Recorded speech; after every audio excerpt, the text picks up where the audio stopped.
Okay, we've got a 20-plus-year-old tournament ski boat in the shop. We're going to do a complete fuel system service on it. This fuel tank is nasty, so we're going to remove it from the boat, drain all the fuel out of it, and dispose of it properly.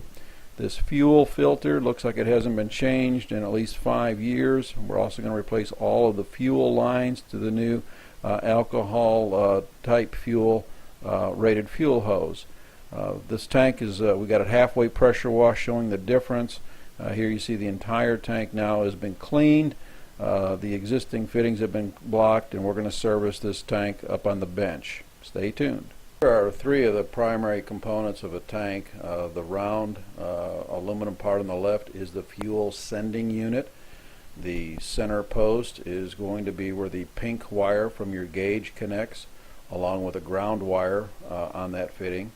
To the right is a 5/8 diameter fuel vent fitting, and above that is the fuel supply fitting with an anti-siphon valve. The cut piece of black hose is shown attached to the existing anti-siphon valve. That valve is something that probably needs to be changed about every 10 years because they do go bad. Here we're looking at the business end of an anti-siphon valve. On the left is the removed valve that came out of the tank, and interestingly, this one was full of trash and debris on the back side of the ball valve. On the right is a brand new anti-siphon valve, and you see the check valve ball in there plain as can be with no debris.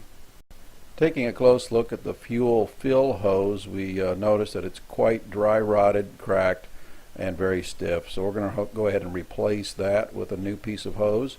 SkiBoatPartsOnline will cut your fuel fill hose to the exact length, and we sell it by the inch, so you don't have to buy a foot and throw half of it away. All of the hoses that we sell here are Coast Guard approved hoses for marine application. This is a close-up of the fuel feed hose or supply hose, the 3/8 fuel hose. And notice it says USCG type A1-15. The -15 indicates that it is the new style hose that is rated for up to 15% alcohol in the fuels that you're typically buying at the gas station. This fuel that we buy today has been a problem source for the old style hoses.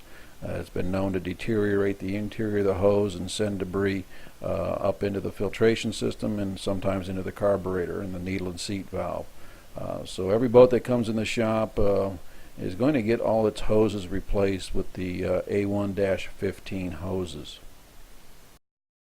We're going to digress here a minute and shoot some video to show these parts again. This is that anti-siphon valve.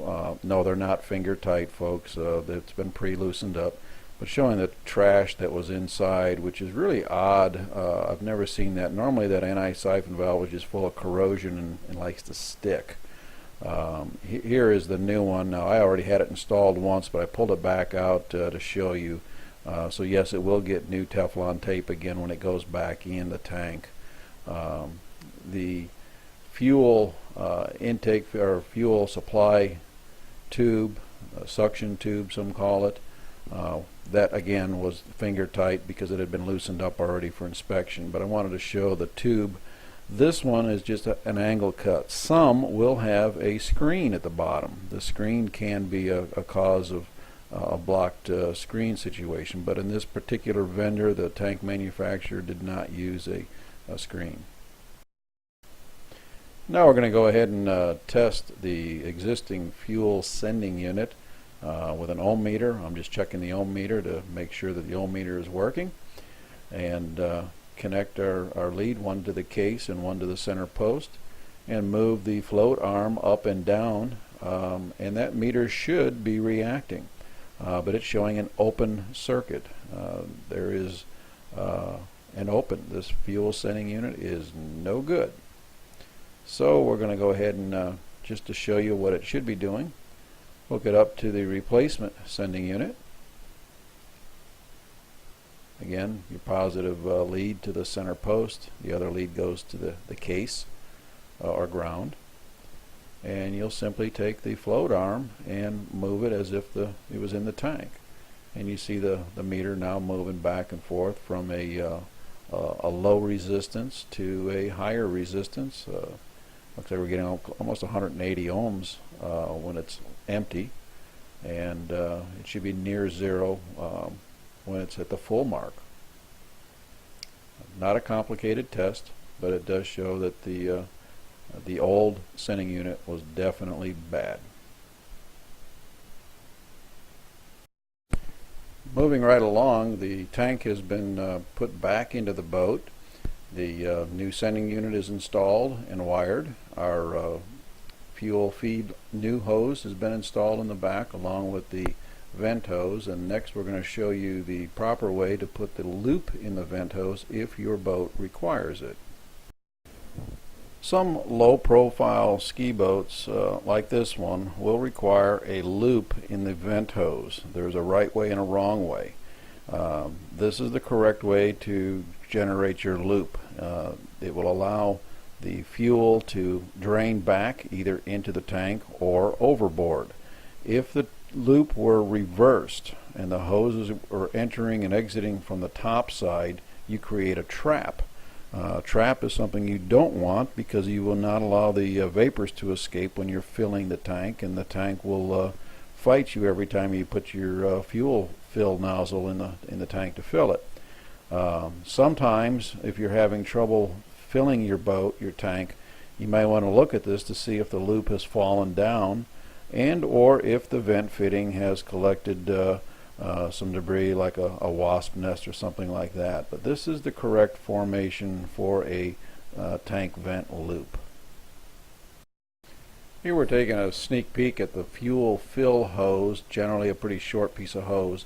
This is one of the hoses in the fuel system that requires dual hose clamps at each joint. So there's 2 at the bottom and 2 at the top. That's a Coast Guard requirement. The last thing we need to take a look at the tank end of the boat is making sure that the mounting is on a fuel resistant neoprene rubber pad. You should find probably at least 4 of these that the tank will sit on, and then we're also going to make sure that the clamps that hold the tank down also have some neoprene between the aluminum and the plastic tank.